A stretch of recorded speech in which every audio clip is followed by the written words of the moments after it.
السلام علیکم. نن یو مریض په اړه شوي خبره کوي. دا مریض رشتہ دار یې مو سره نسته، والد صاحب یې دی مو سره نسته.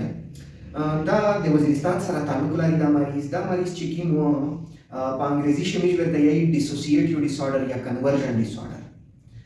کنورژن ډیسارډر مو مخکې هم د په اړه شوي ویډیو جوړې کړي دي. دا داسې بیماري ده چې کله په دماغ باندې بوج وشي او هغه د دماغ بوج چې کوم دی کنورټ شي، یعنی تبدیل شي جسمانی علامات ته، نو دغه کنورژن ډیسارډر دی.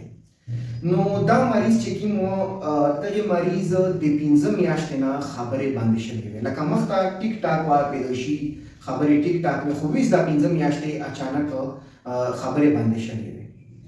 ویس دغه ډېر کوشش کړی دی ډاکټرونه پسې. زه په خپل هم اول ډېر هیریون وم لکه چې دا اچانک د خبرې بندولې څه وجه کېدای شي. ایون د دماغ غوټه ایکس رې یعنې ایم آر آی مې ورته ولیکله، ایم آر آی هم ټیک وکړه.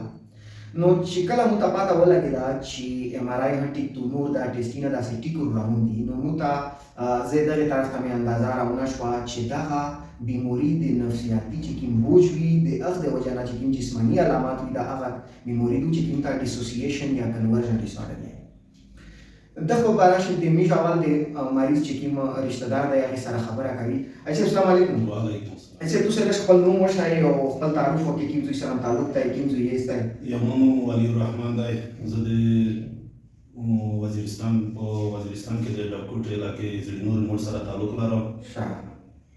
یمو د بچی بیماره وه، د ډېر وخت نه بیماره ده، یمکن 15 میاشتې شولې چې د دې ژبه بند شوې وه که نه. او دا بیخي وې لکه خبرې نه شوې کولی. موړ یې نه شوه کولی خبرې کولی، او دا زمونږه غونډه وغږېدله، زمنېدله او داسې زمنېدله که نه. نن الحمدلله چې زه دلته ته راغلم، بس ډاکټر صاحب یې تو مهرباني د الله وکړه، خو الله پاک ته سبا بېشک مهرباني. چې الله پاک د دې ژبه هم ښکلا وکړله او ښې په رواني سره دې خبرې شریک کړلې. دا تاسو پورا هم د میشه پورا هم ډېره خواشي خبراتو چې دي دا خبرې شریک کړې. دا ویډیو چې موږ جوړوي چې موږ تاسو ته اول ویډیو چې دا اوس انټرنیټ ته ورکوم، تاسو ته دا پته ده. بالکل او نو دا ویډیو زه دغه پورا شیر کول غواړم چې دا خلکو ته معلومات وشي چې دغه نفسیات څومره زیات اثر دی په جسم باندې. لکه یو انسان ټینشن د وجه نه معده مخالو کېدای شي، دغه وجه نه خبرې هم باندې شي. په دغه شی فیس سیرینګ پروسیجر ورته وایي. فیس سیرینګ مطلب دغه مطلب داسې دی چې مریض چې تسلی وشي داسې یو پروسیجر وکړي، هغه نه بعد مریض دماغ تسلی وشي او په هغه بعد مریض هغه چې کومه هغه خرابي ده بشي یا کومه بیماري ده بشي هغه درې ورځې نه ختمېږي. چې دغه مین علاج دغه سره دی چې کومه نفسیاتي علامات دي د هغې علاج کوي، هغه علامات چې کمیږي نو هغې سره د نور علامات چې کوم جسماني علامات ورسره راغلي دي دا په خپله کمیږي.